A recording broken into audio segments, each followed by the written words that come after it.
Guys, এই যে বসে আছে দেখতে পাচ্ছেন, কি কি চাই? মাংস। মাংস খাবো, মাংস করে মাংস আনছে, তারপর আমাকে বলছে ঝাল ঝাল করে বানাতে। তো ঝাল ঝাল করে বানাতে প্রথমে বিরিয়ানি, আমি তো নর্মাল চালই বসিয়ে দিয়েছি, তারপর আবার ওর জন্য এই যে চাল ভাজা আর চালটা, নর্মাল চালটা আর এই বিরিয়ানির চালটা দিয়ে বিরিয়ানি বানানো, এখন খাওয়ার জন্য বসে আছে। ওখানে মাংস কষা আছে, নে আর দেবো, দে, আর দেবো। মায়ের খাবি তুই এখন। ভাতটা দে, চিকেনটা পরে দে।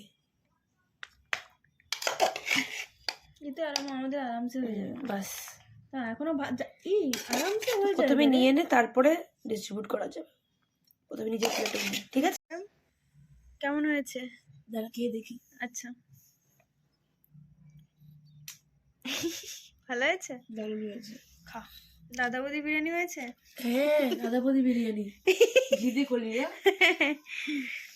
হাঁড়ি শেষ, চলো আমি একটু ট্রাই করে দেখি।